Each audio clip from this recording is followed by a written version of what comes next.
Terrence Wilson, CEO of Wiltech Solutions, stands stunned as his boarding pass is rejected at the first-class gate.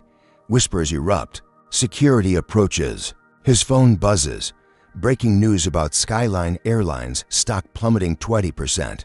On the TV screen, his face, captioned "Discrimination Lawsuit." Before we dive into this shocking story, I'd love to know where you're watching from today.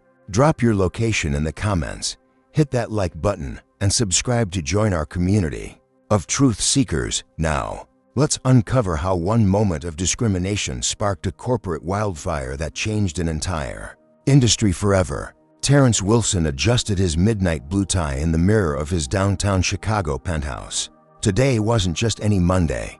The National Business Innovation Summit in San Francisco awaited him, where Wiltech Solutions stood nominated for Most Innovative Tech Company. His reflection showed a man at the height of his career, impeccably tailored charcoal suit, confident posture, and eyes filled with determination that had carried him from South Chicago's struggling neighborhoods to the pinnacle of the tech industry. "Car's here, Mr. Wilson," called his assistant, Benjamin, from the living room. Terrence grabbed his leather overnight bag, already packed with precision. At 43, he had mastered the art of efficiency, a necessity when building a tech empire from scratch. Wiltech had revolutionized cybersecurity protocols for financial institutions, saving banks billions in potential fraud. Tonight, he would deliver the summit's keynote address, sharing insights that had transformed him from a coding prodigy in a cramped apartment to a CEO worth $800 million. As the luxury car glided toward O'Hare International Airport, Terrence reviewed his presentation notes. His phone buzzed with congratulatory messages from his executive team. Despite his success, certain realities remained unchanged. Just last month, a saleswoman had followed him around a luxury watch store until he mentioned he was interested in the $40,000 limited edition timepiece. The week before, a valet had handed his Ferrari keys to his white colleague, assuming Terrence was just another attendee rather than the host of the charity gala. "We're here, sir," the driver announced, pulling up to the departures terminal. SkyLine Airlines, with its reputation for premium service, had been Terrence's preferred carrier for years. His platinum membership granted him access to expedited security, priority boarding, and the exclusive first-class lounge. He'd flown over 100,000 miles with them in the past year alone. At the premium check-in counter, the attendant greeted him with professional courtesy, processing his first-class ticket to San Francisco without incident. Perhaps they didn't recognize him, which sometimes made interactions more genuine. Terrence proceeded through the priority security lane, laptop and liquids already organized for efficient screening. Approaching the first-class lounge, Terrence presented his boarding pass and membership card to the attendant, Gloria Henderson, a blonde woman in her 50s with a tight smile that didn't reach her eyes. "Good morning," he offered politely. Gloria's gaze flicked from his face to his credentials, then back again, her expression tightening imperceptibly. "One moment, please," she said, examining his membership card with unusual scrutiny. "Is there a problem?" Terrence asked, noticing the white businessman behind him growing impatient. "Just need to verify something," Gloria replied, typing rapidly into her computer. Terrence had used this lounge at least 20 times in the past year alone, yet she behaved as though his platinum card might be counterfeit. After an uncomfortable minute, the businessman behind him cleared his throat. "Perhaps you could let me through while you sort this out." Gloria immediately brightened. "Of course, Mr. Thornton. So lovely to see you again." She waved the man through without checking his credentials.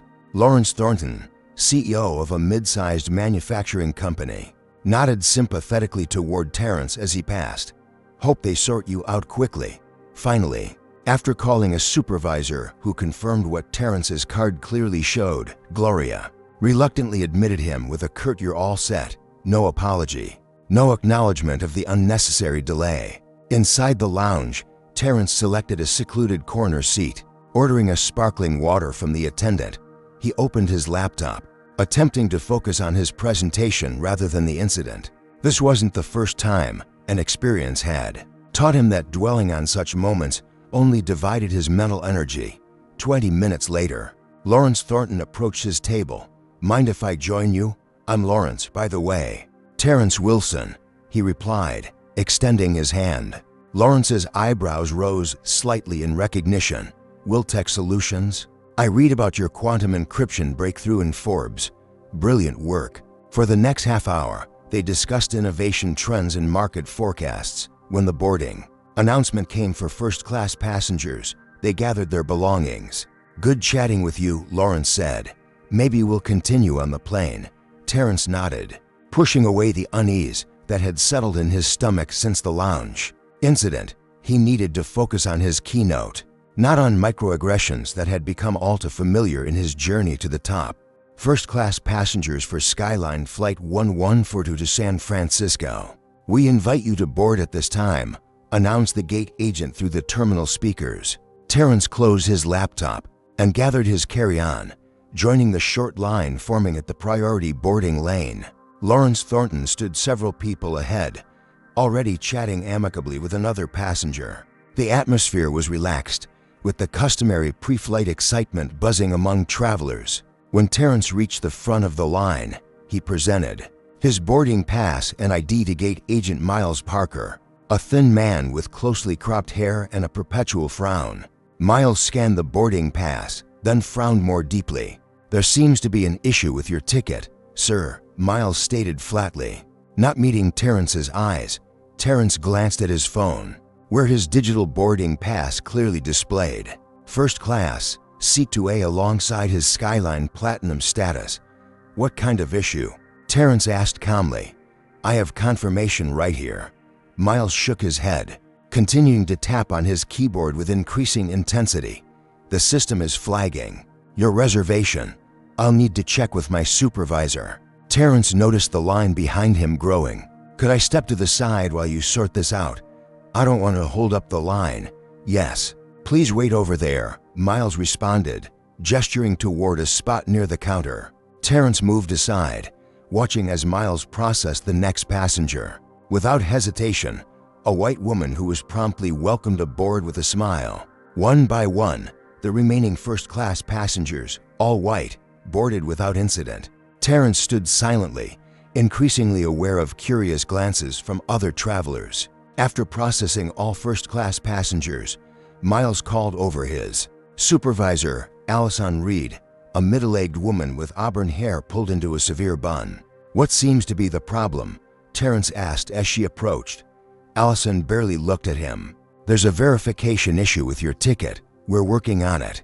"What kind of verification issue?"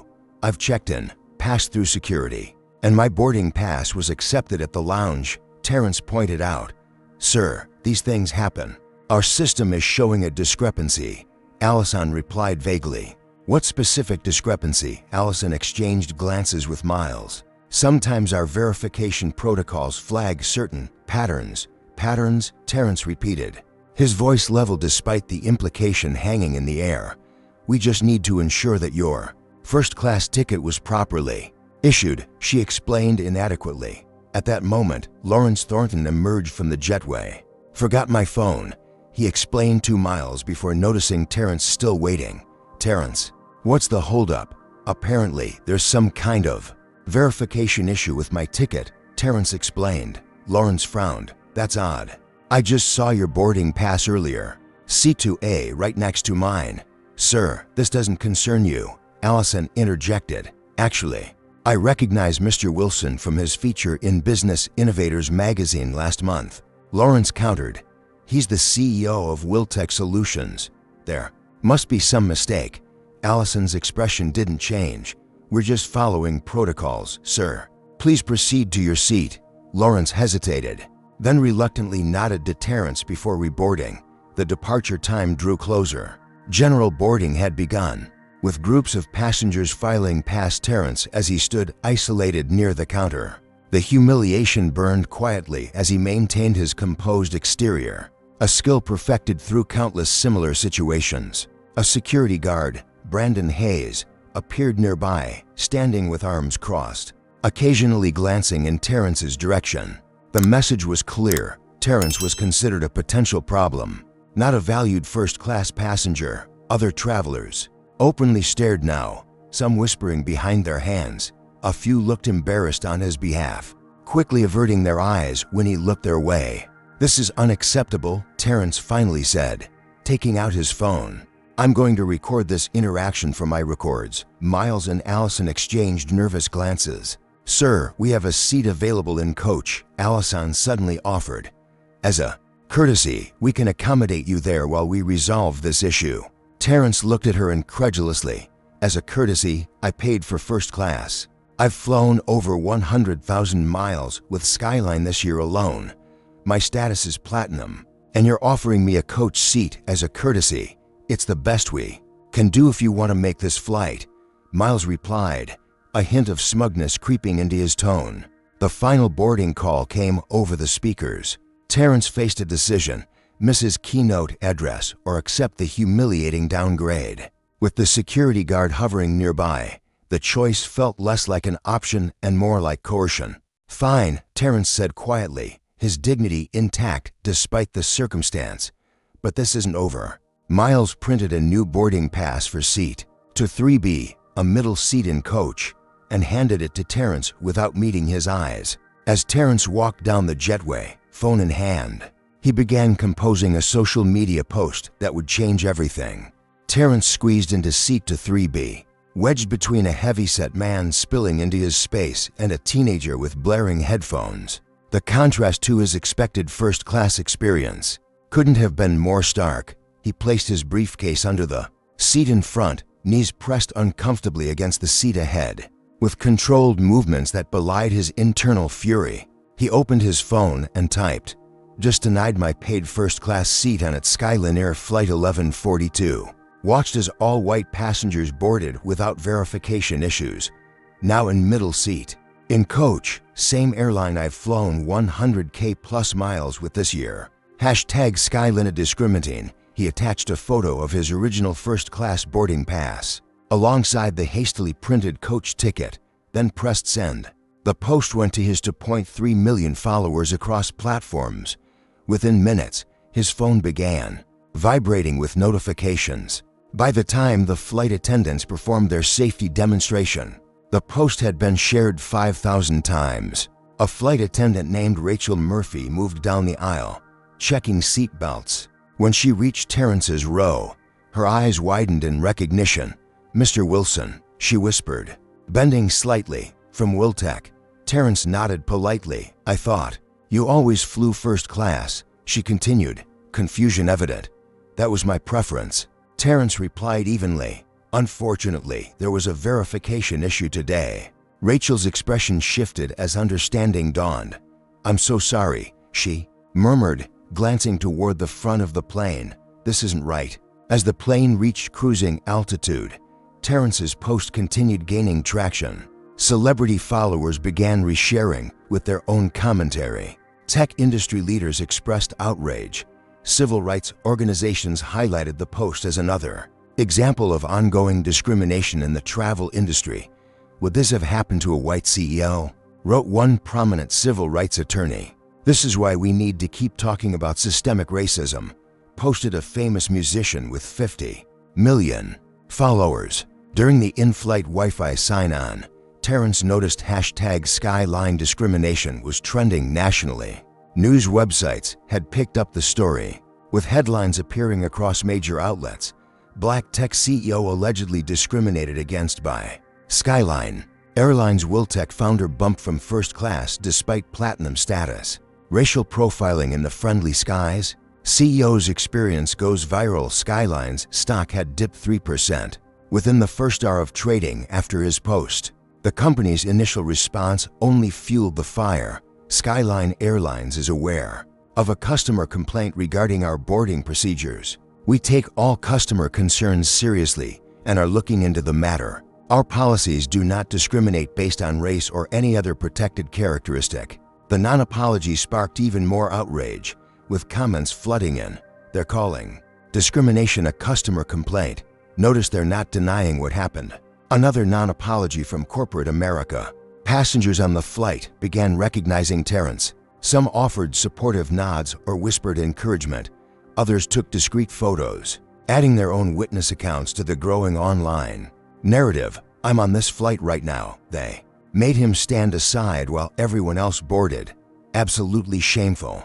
Hashtag SkyLine discriminating mid-flight.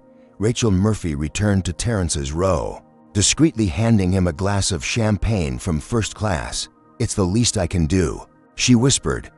What happened wasn't right. The small gesture of solidarity didn't go unnoticed by nearby passengers, several of whom documented it on social media, further amplifying the story. In the cockpit, pilot Vincent Cooper received a message from SkyLine headquarters. High-profile situation on board. CEO passenger alleging discrimination. Media waiting at SFO. Prepare for possible PR response upon landing. Terrence's phone continued buzzing with messages of support. His executive team had mobilized, with his chief communications officer preparing a formal statement. Civil rights attorneys offered representation.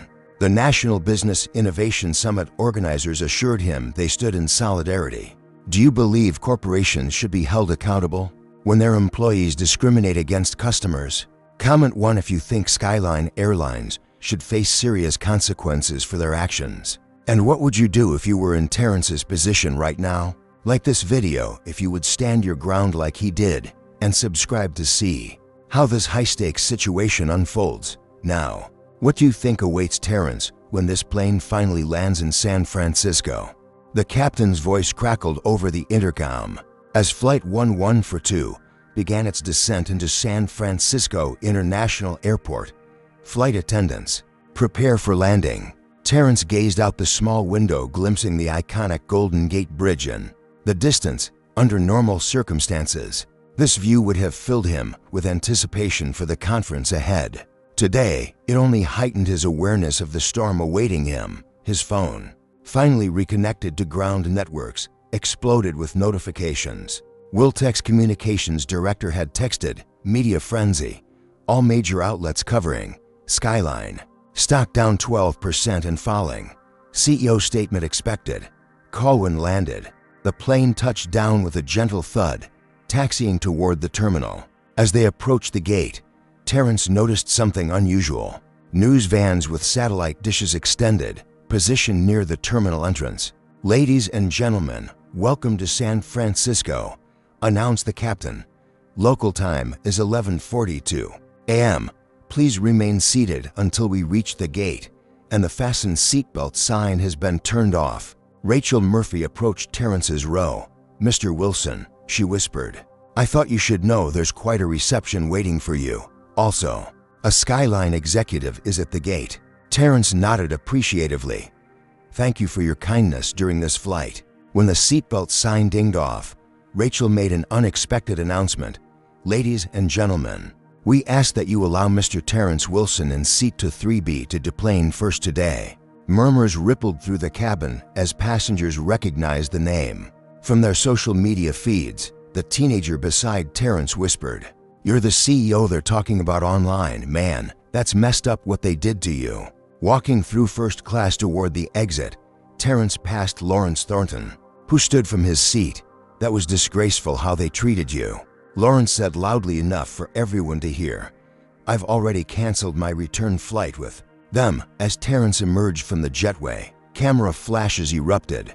A woman in a crisp SkyLine uniform stepped forward, hand extended. "Mr. Wilson, I'm Sophia Martinez, Western Regional Director for SkyLine Airlines. On behalf of the company, I want to express our sincere regret for your experience today." The practiced lines fell flat, her eyes darting nervously toward the cameras. "We'd like to offer you 10,000 SkyLine miles and an upgrade on your return flight as compensation for the inconvenience."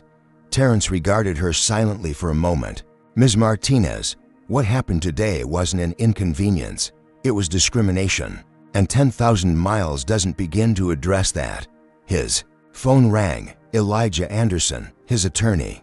"Excuse me," Terrence said to Martinez, stepping aside to take the call. "Terrence, I've been watching this unfold," Elijah said without preamble. "This is textbook discrimination. We have grounds for a significant lawsuit." I'm already drafting. Papers, what's the situation looking like?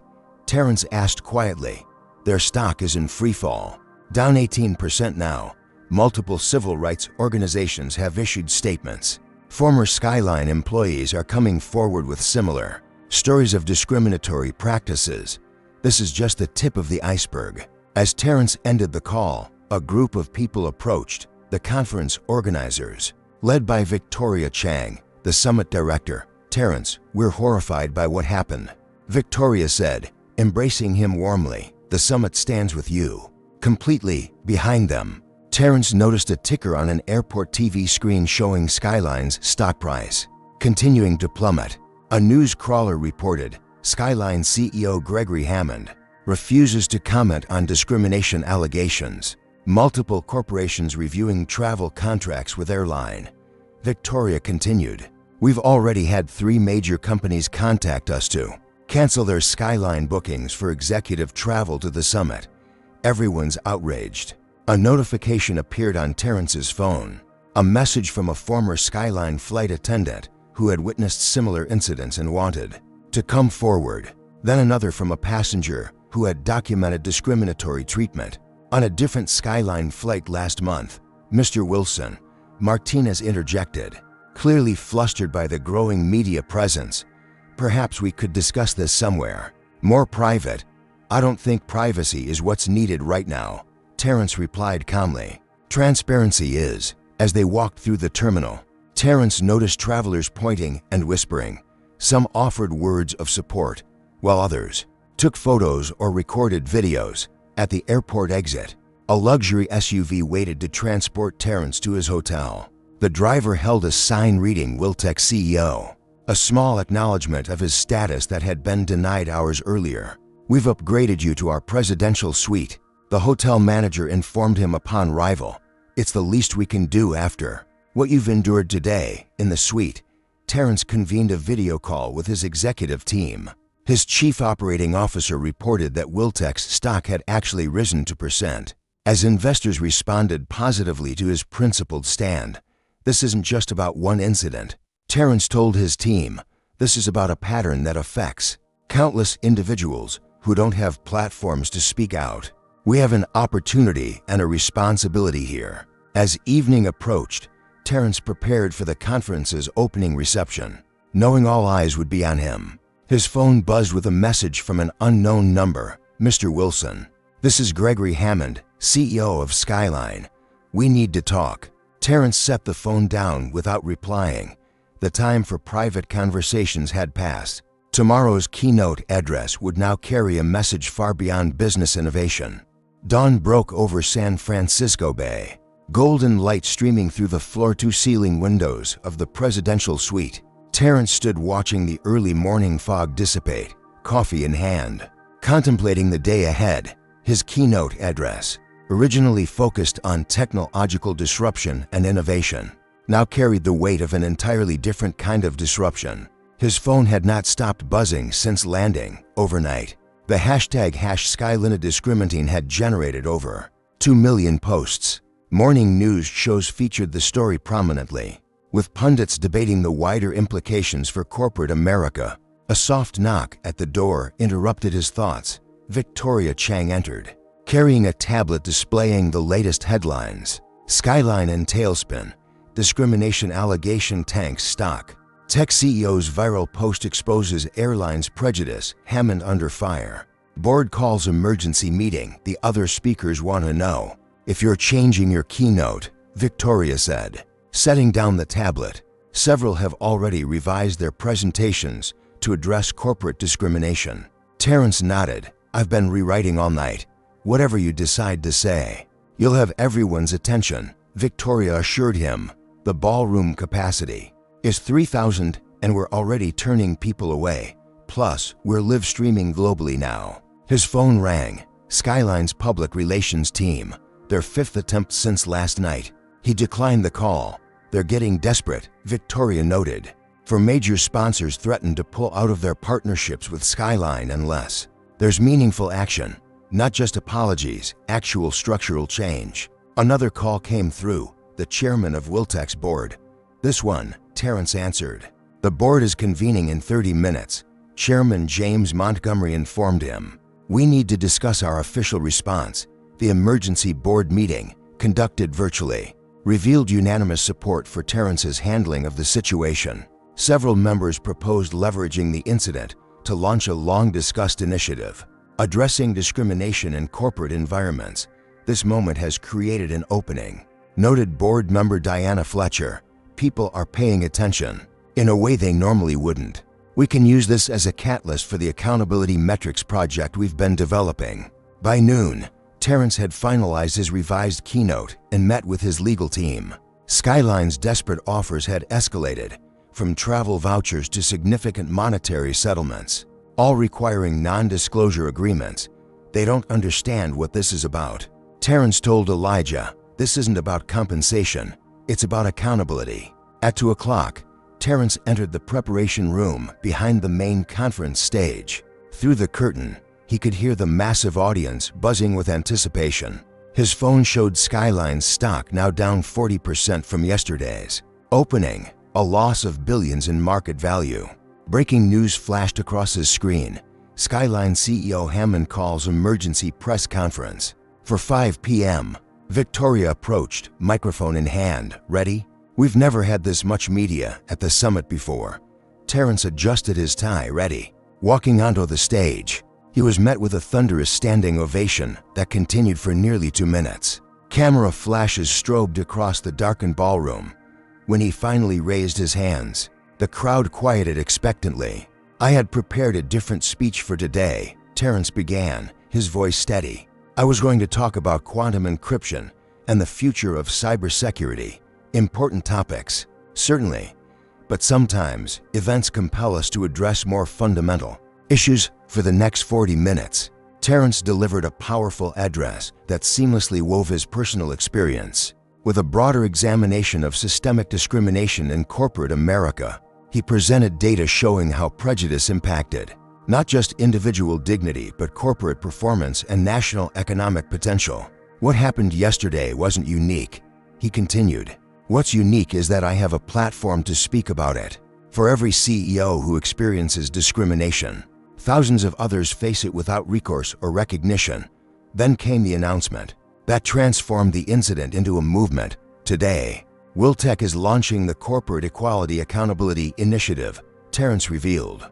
This open-source platform will provide transparent metrics on how companies handle diversity and discrimination, because what gets measured gets improved. The audience erupted again, social media channels exploding with reactions. The live stream had reached over 1 million concurrent viewers. We invite every company represented here today to become founding partners, Terrence concluded. Let's turn an incident of discrimination into a catalyst for lasting change. As Terrence left the stage to another standing ovation, his chief technology officer showed him the latest update. SkyLine stock had dropped another 10% during his speech. Hammond's emergency press conference just got more emergency, his coup quipped. Reports filtered in that SkyLine's board had convened an emergency session with Hammond. Inside sources described the meeting as hostile and accusatory, with board members demanding to know how the situation had been allowed to spiral so dramatically. At exactly 5 p.m., Gregory Hammond appeared before the media at SkyLine headquarters in Chicago. Ashen-faced and visibly tense, he read from a prepared statement. SkyLine Airlines acknowledges the concerns raised regarding a recent customer experience. We are conducting a thorough investigation and have placed the employees involved on administrative leave. We remain committed to providing excellent service to all our customers without discrimination of any kind. The statement, which neither addressed Terrence by name nor offered a direct apology, was immediately panned across media channels as tone-deaf and corporate doublespeak. Within minutes, Terrence's phone lit up with a message from a SkyLine board member. Hammond doesn't get it. Many of us do. Change is coming. Can we talk? As evening fell over San Francisco, Terrence attended the summit's welcome reception as the undisputed center of attention. What had begun as discrimination at an airline gate had evolved into a national conversation about corporate responsibility and systemic change. Tomorrow would bring Hammond's reckoning. Tonight, Terrence allowed himself a moment to appreciate how sometimes standing your ground could shift the very earth beneath an industry's feet. Inside SkyLine Airlines Chicago headquarters, chaos reigned. The 43rd floor executive suite, normally a bastion of corporate calm, had transformed into a war room. Communications staff hunched over laptops, frantically monitoring the continuing social media firestorm. Legal advisors huddled in corners, speaking in urgent whispers. Public relations specialists drafted and redrafted statements, each version quickly rendered obsolete by new developments. Gregory Hammond paced the length of the boardroom, his normally immaculate appearance showing signs of strain. His tie hung loosely around his neck, and dark circles shadowed his eyes after a sleepless night. "How the hell did we get here?" he demanded of no one in particular. "Yesterday we were a respected airline. Today we're being compared to segregation-era bus companies." The board meeting scheduled for 9 a.m. had begun in disarray and quickly deteriorated. Board member Patricia Winters, a respected former federal judge, had opened proceedings with an uncharacteristically blunt assessment. "Let's be clear," she had stated, fixing Hammond with a steely gaze. "This isn't an isolated incident. This is a company culture problem that's finally been exposed." Hammond had bristled. One passenger had a bad experience and happened to have millions of followers. This is being blown completely out of proportion. That's when board member Marcus Johnson, one of only two black executives on the 12-person board, slid a folder across the table. "These are discrimination complaints filed against SkyLine in the past 18 months, Johnson explained quietly. 73 in total, all settled quietly with NDA letters, all showing the same pattern. The revelation had stunned several board members, who turned accusatory eyes toward Hammond. "You told us these were routine customer service issues, Catherine," Zhang said, her voice tight with controlled anger. "You specifically stated there was no pattern of discrimination." "Because there isn't," Hammond insisted. "Every airline receives complaints. We handle them appropriately by silencing the complainants." Johnson asked, "That's not handling the problem, Gregory. That's burying it." Now, 3 hours later, the board meeting had adjourned with no resolution beyond a vote to continue the session tomorrow. Hammond's leadership hung by a thread, with several members openly discussing succession options. In the communications department, desperation mounted. The company's social media accounts had been temporarily disabled after receiving hundreds of thousands of angry comments. Customer service lines were overwhelmed. The PR team's initial statement had been mocked and criticized so severely that several staff members were in tears. "We need a stronger response," insisted Communications Director Sandra Powell. "Something authentic that acknowledges the problem and commits to real change. We can't admit liability," countered Legal Chief Jeffrey Barnes. "That's an invitation to lawsuits. We're already facing lawsuits," Sandra shot back. "Terrence Wilson has one of the top civil rights attorneys in the country, and now others are coming forward with similar experiences on the operations floor." The situation was equally dire. Cancellations were flooding in. The reservation system showed a 90% drop in new bookings. Corporate clients, the backbone of SkyLine's business model, were suspending their contracts en masse. Miles Parker and Allison Reed, the gate agents involved in the incident, had been placed on administrative leave pending investigation. Their SkyLine emails had been searched, revealing troubling communications. Another one trying to board first class where he doesn't belong. Miles had written to Allison before Terrence arrived at the gate. "We'll handle it the usual way." The smoking gun had been discovered by an IT specialist and promptly leaked to the media, further fueling the inferno consuming SkyLine's reputation. By mid-afternoon, competing airlines had begun running advertisements emphasizing their commitment to equality and respect. "Everyone flies first class with us, regardless of who they are," proclaimed one particularly pointed campaign that never mentioned SkyLine by name, but was unmistakably referencing the controversy. At 3 p.m., Hammond faced his most humiliating moment yet, a live press conference that quickly spiraled out of control. Was Miles Parker following company policy when he prevented Mr. Wilson from boarding first class?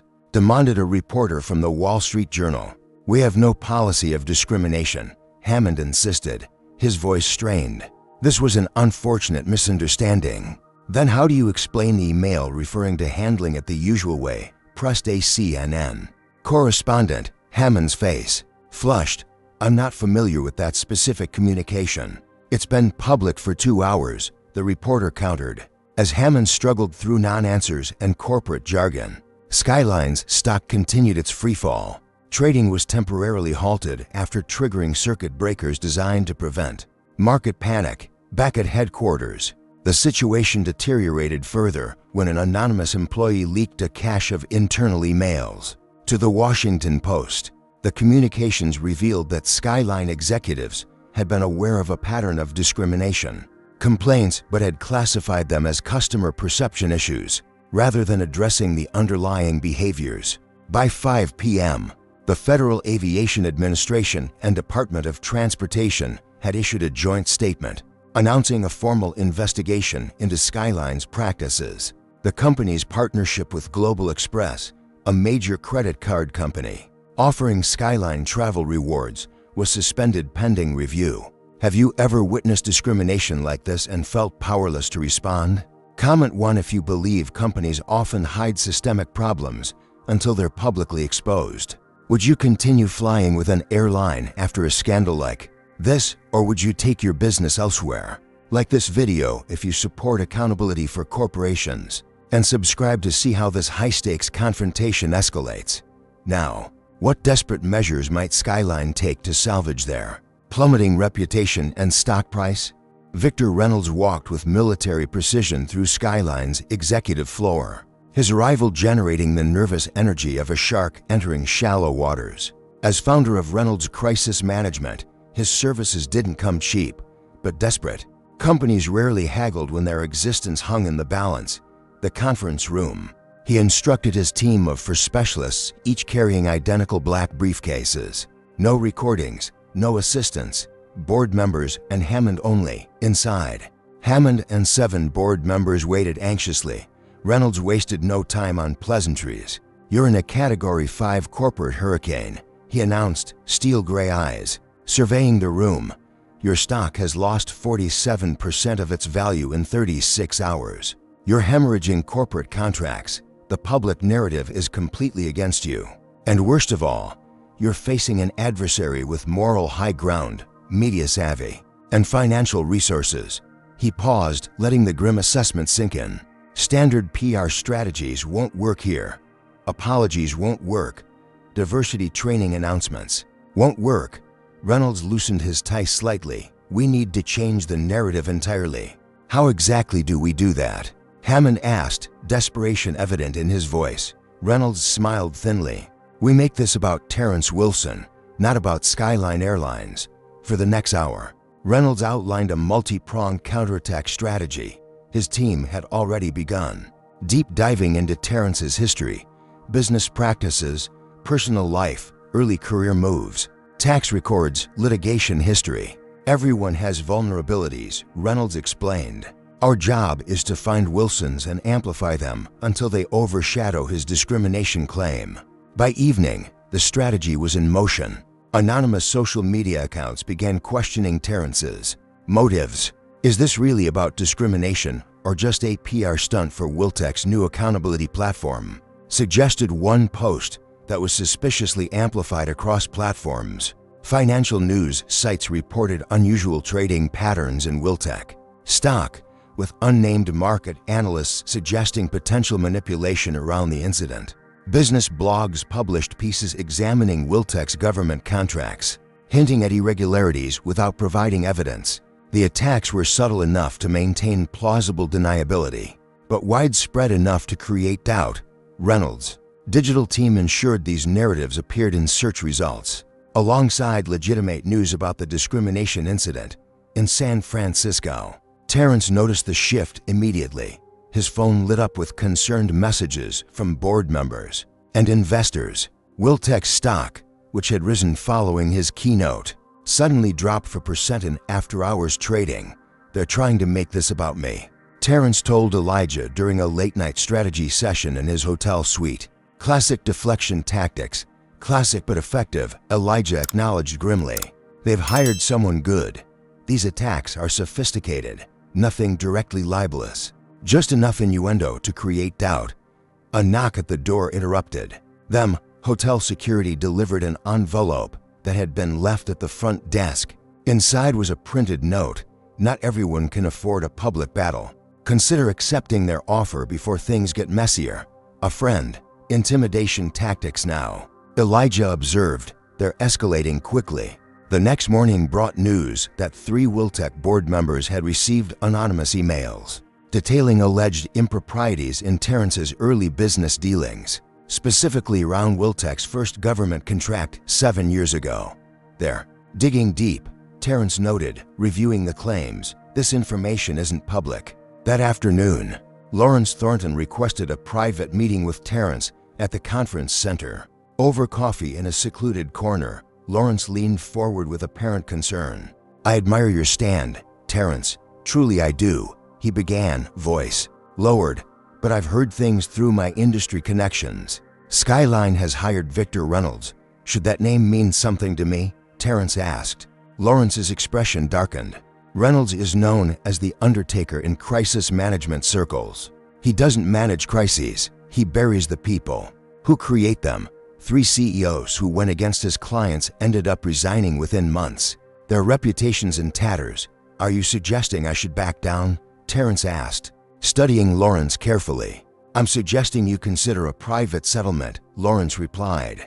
"I could even help facilitate it. Sometimes a strategic retreat preserves your ability to fight another day." After Lawrence left, Terrence received a call from Jasmine Washington, CEO of a prominent software company and a longtime ally. "Terrence, watch your back with Lawrence Thornton," she warned without preamble. "He sits on a subsidiary board controlled by SkyLine's parent company." That chance meeting on the plane wasn't chance at all. The revelation sent Terrence reviewing every interaction with Lawrence since their first meeting, the coincidental placement in the lounge, the convenient forgotten phone that allowed him to witness Terrence's boarding issue. All now appeared calculated. That evening, Elijah met with Reynolds, who presented a settlement offer that stunned even the experienced attorney. $20 million, and a comprehensive SkyLine diversity initiative, named after Wiltec, in exchange for silence and dropping all claims. "This is not just generous, it's unprecedented," Reynolds noted smoothly. "Mr. Hammond recognizes the severity of the situation and wants to make things right." "And a confidentiality clause?" Elijah asked, flipping to the relevant page.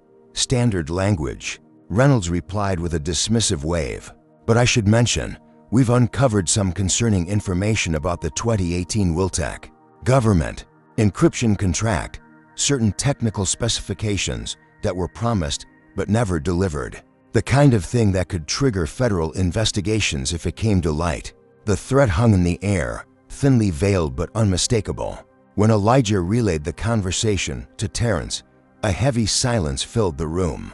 "They're not entirely wrong," Terrence finally admitted. "There were specification changes in that contract, all approved through proper channels, all documented. But the paperwork is complex. They could create problems if they twist the narrative." "So what do we do?" Elijah asked. Before Terrence could answer, his phone buzzed with a message from an unfamiliar number. Information on Reynolds and Hammond connection. Secure line only, urgent. The sender identified herself as Amanda Cooper, former SkyLine legal counsel. As pressure mounted from all sides, Terrence's family expressed concerns about personal safety after receiving strange calls at their Chicago home. Several Wiltec board members quietly suggested that accepting the settlement might be the prudent path. For the first time since the incident began, doubt crept into Terrence's resolve. The principled stand that had seemed so clear was now complicated by threats to his company, his reputation, and potentially his family's well-being.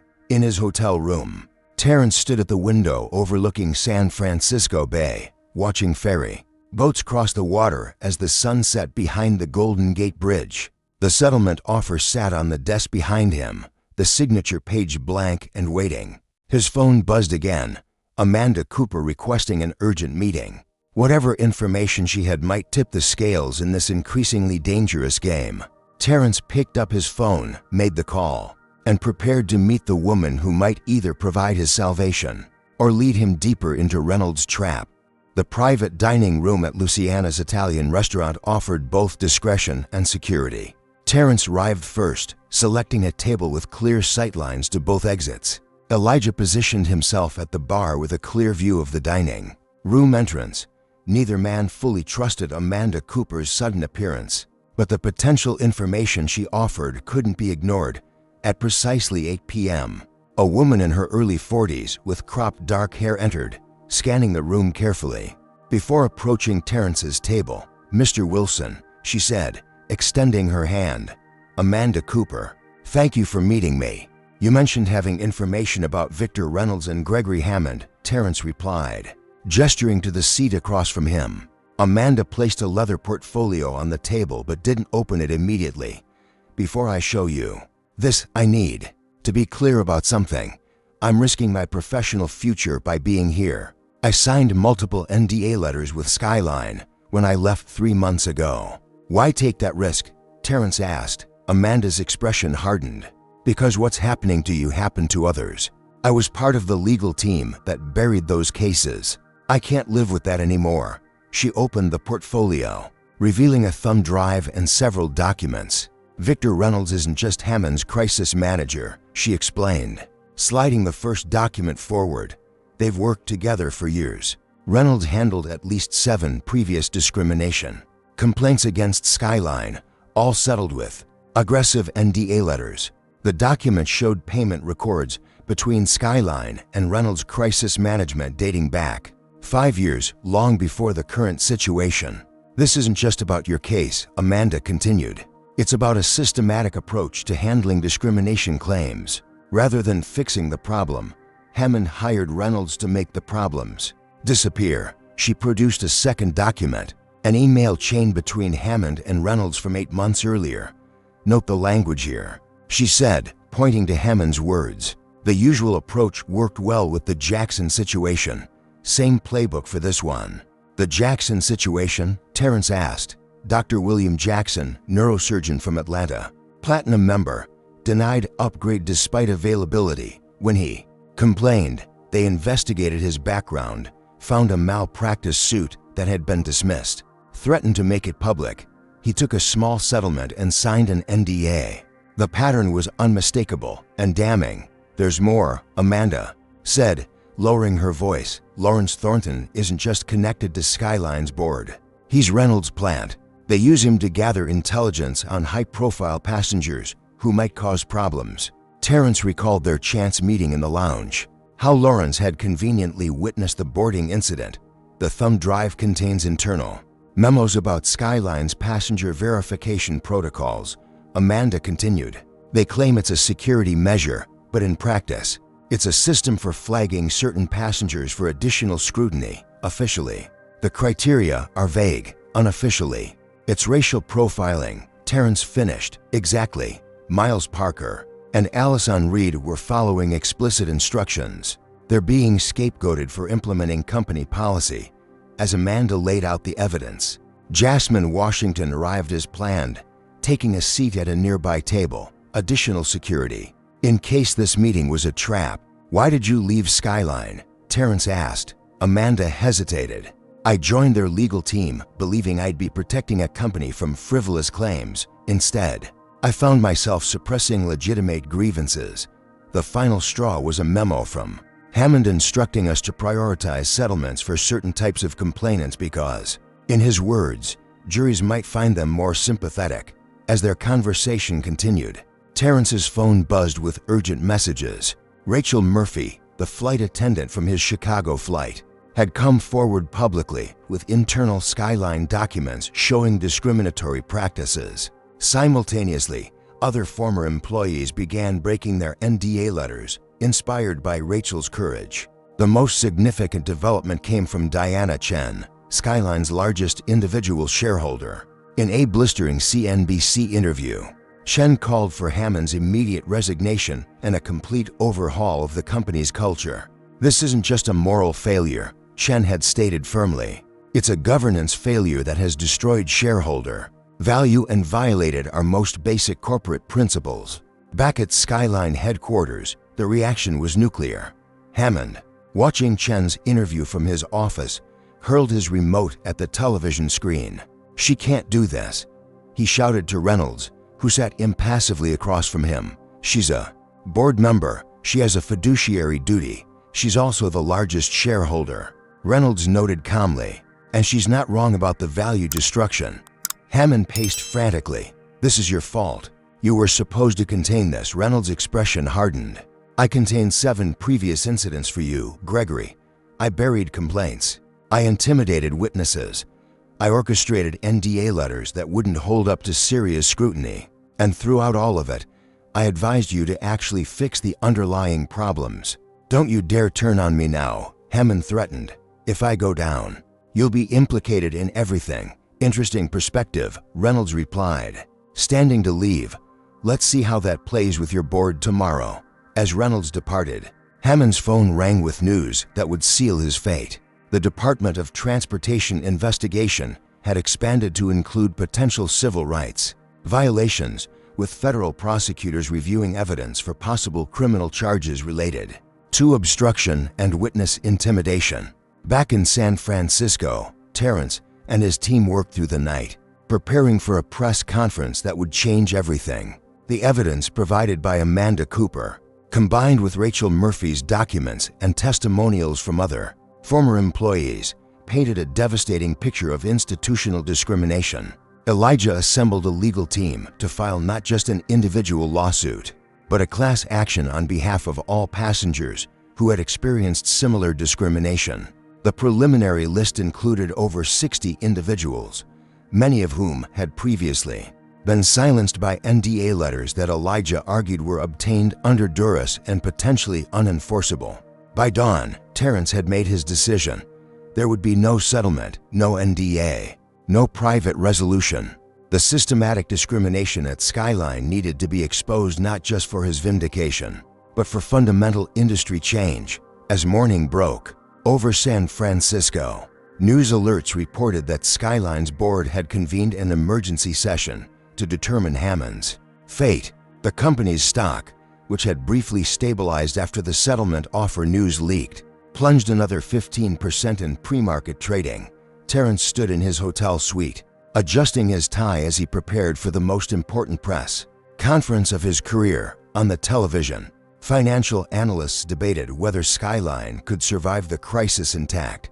His phone buzzed with a text from Amanda. "Board vote complete. Hammond out.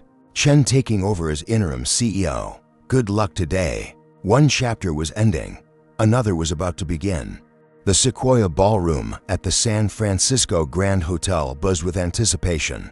Journalists from every major outlet jostled for position, cameras and microphones at the ready. At precisely 10 a.m., Terrence Wilson walked confidently to the podium, flanked by Elijah Anderson and 12 individuals representing the newly formed class action lawsuit. "Good morning," Terrence began, his voice steady and clear. 3 days ago, I was denied my rightful seat on a flight because of the color of my skin. Today, I stand before you not just as an individual seeking justice, but as part of a community demanding fundamental change.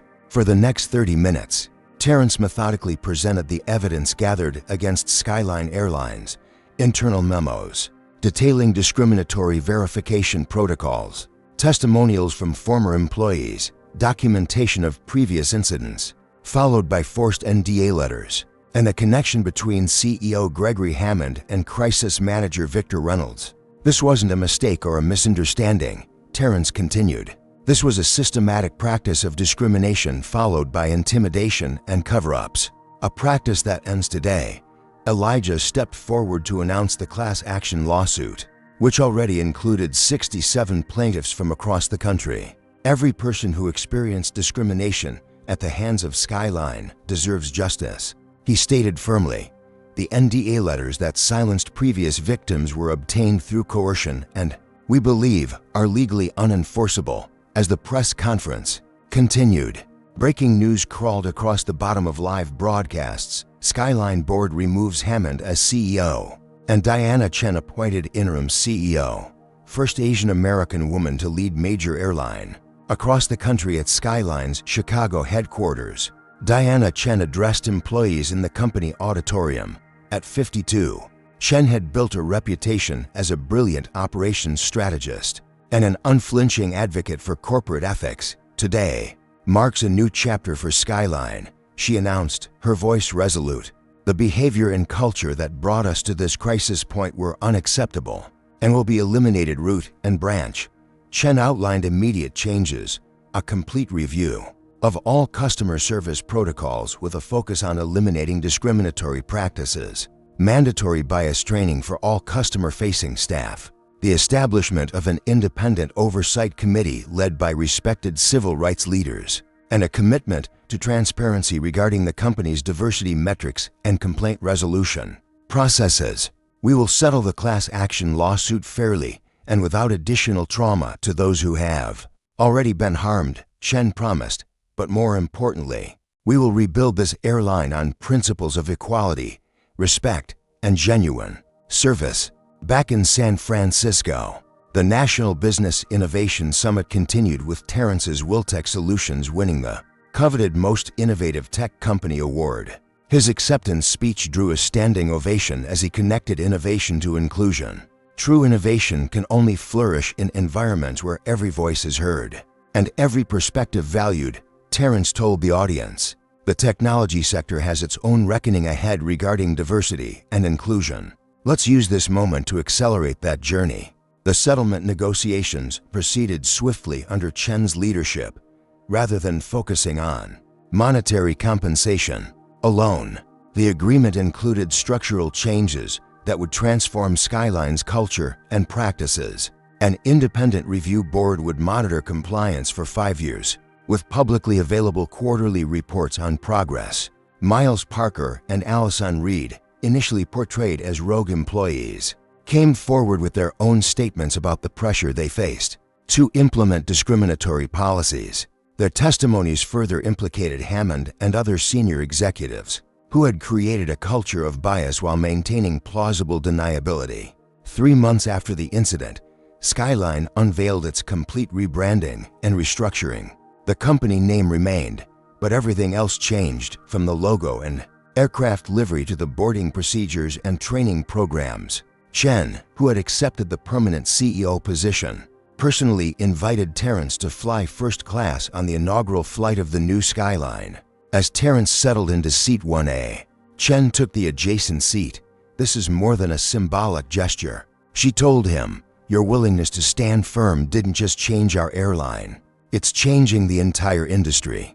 3 other major carriers have already announced reviews of their own policies. Terrence nodded appreciatively. "It's a start, but sustainable change requires ongoing vigilance." 1 year later, Terrence stood before a group of young black entrepreneurs at Wiltech's new innovation lab in South Chicago. Built in the same neighborhood where he had grown up, the facility provided resources, mentorship, and seed funding for underrepresented founders developing new technologies.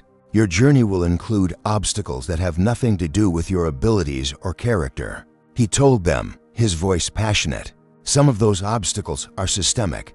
Some are individual prejudices. When you encounter them, you have choices to make." He paused, looking across the eager faces.